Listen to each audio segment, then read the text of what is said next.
Hey everybody, welcome back to the Turnout. I am your host Eloy. Don't forget to hit like, subscribe to the channel, hit the bell notification so you always know when the Turnout releases a new video. And don't forget to visit usaaudiences.com for special event and movie screening invites. What I will say is that I actually don't know what's wrong with me. When I first started this channel, I was like, man, I'm gonna talk about all my favorite MCU stuff and I'm gonna talk about Buffy. And for some reason, I am just an addict for dating reality shows. So the Netflix just got the license for seasons 1 and 2 of a show called Are You the One? It's an MTV show from like 2012 or something. I've never heard of this show until it popped up on Netflix. So, you know, the show is definitely making good moves putting it on Netflix. Otherwise, I would have never watched it. And I'm just astounded by like how creative these people are getting when they're making dating shows. This time, they put 10 men and 10 women. So this is a very heteronormative kind of show, but that's fine. Like, I think mixing it up more would make it even more complicated because the goal of it is that the 10 men and the 10 women have been perfectly matched through psychological evaluation and interviews and stuff like that with matchmakers, kind of like the other shows that we've been watching, The Love is Blind and The Marriage at First Sight, where they go through all of these, interesting matchmaking, questionnaires and whatnot. They're just kind of all thrown into a house and they're saying to every man and to every woman, your perfect match is in the house. And the question is, can you tell who your perfect match is? Or are you going to overlook them because you think this guy over here is hot, but like, what if the other guy over there that isn't as hot, but is actually everything else that you would want is your actual perfect match? And if after 10 episodes, they can match everybody the right way, then they get to split $1 million, which is, I guess it's like $50,000 a piece, which is a lot of money for just like finding love. So it's kind of interesting. I just love the entire premise of the show. I ended up binging seasons 1 and 2 over the course of like 4 days, maybe. My wife did make me take breaks. What I will say, though, is that you could definitely tell that one of the things that they even say in kind of the promotion of the show is that all of the people who are thrown in there are bad at relationships.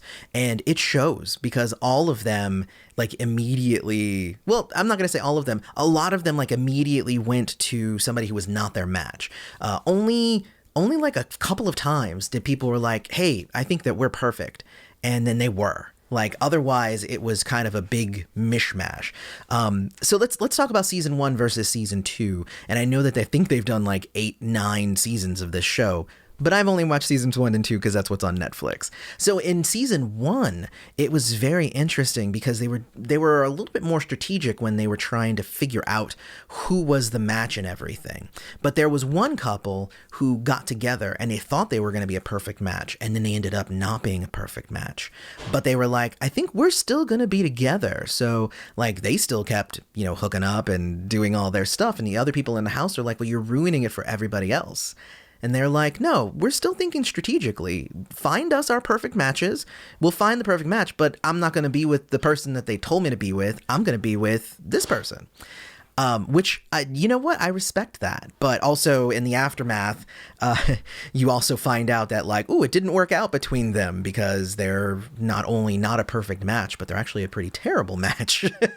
But I found it very interesting, the psychology behind it all, because there were a lot of people there who were there for love. They were there, and then there were other people who were there for money. And then there were other people who would form these attachments because they thought that they were a perfect match, and then they had to quickly separate themselves from that person and move on to the next person who might also be their perfect match. But I think that that's just humanity, right? That's just these people who are forming these strong attachments. And I think that that's where the reality show aspect of this comes in. Some of it definitely came off as like over dramatic, but some of it is just human psychology. after you've spent so much time forming this strong attachment, you can't just cut it off and just move on to the next person. It just doesn't work that way. Everybody was super mad at them, but they ended up all finding their perfect matches. Interestingly, right on episode 10, that also happened in season 2, so that's part of what makes me think like the production of it. I also noticed nobody has a piece of paper and a pen.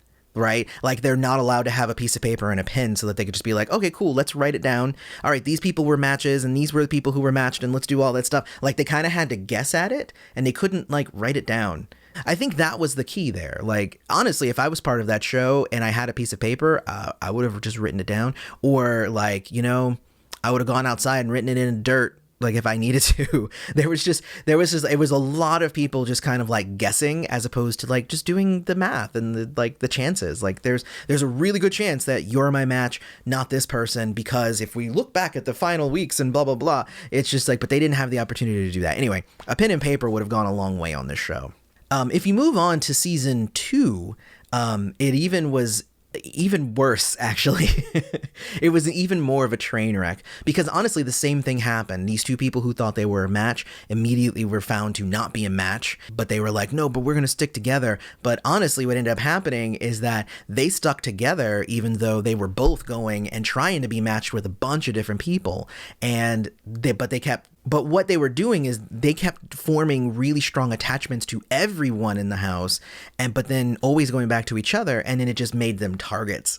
This was the key part of season 2, which I really loved, is that everybody started forming those strong attachments, and then they went one of the nights, and then they found out none of them were perfect matches. So they were throwing all the hate at these other people, telling them, no, you have to move on. And then as soon as the shoe was on the other foot, they were like, you ready to be a hypocrite now? Are you going to move on now? And guess what? They didn't. Like nobody was like ready to move on or anything. I just find it really interesting when you're on these kind of reality shows. There's a lot of like finger pointing and a lot of like holier than thou sort of stuff happening on these shows where they're like, I'm here for the right reasons and I'm here to play the game and all that stuff. And then as soon as it doesn't work out for them, like they're so easy to retract that stuff. So it's just weird. But again, both seasons, they ended up making the $1 million. I was honestly hoping that they would not. I wanted to see what happened if they did not find all their perfect matches, because there were a few of them that I'm like, there's no way that like those two people should have been together. In the second season, though, they did add an 11th girl, which was interesting because what they said is one guy was a perfect match for 2 women. So there was this extra woman in there that threw off all the numbers. And if she got matched up, then whoever the other match was going to go home. And so there was a lot of animosity thrown towards her. In the end, everybody made away with money. So that's what I'm saying. Like, it seemed really like orchestrated and kind of fake, but also I couldn't stop watching it. So now what I will say is that on Netflix, they have the first season and then the first season reunion. Then they have the second season, but not the second season reunion. Instead, you get another first season reunion at the end of it. So like a year or so later. So that's kind of interesting that I didn't get to experience and hear the stories behind the scenes and all the stuff of a reunion of the second season. I actually would have really liked to have seen that. But oh well, I guess I'll have to get my fix later on a different dating show because I'm sure I'll find another one. I've done so many here on the channel. I did not think that this was going to be like where I come and talk about reality dating shows, but apparently that's what I do now. But honestly, I want to know what you guys think of Are You the One? I know, again, it's gone on for seasons. Did it get worse than this? Let me know. Let's talk about it down in the comments. Also, don't forget to hit like, subscribe to the channel, hit the bell notification so you always know when the Turnout releases a new video. Otherwise, I've been your host, Eloy. This has been the Turnout. Thanks for showing up.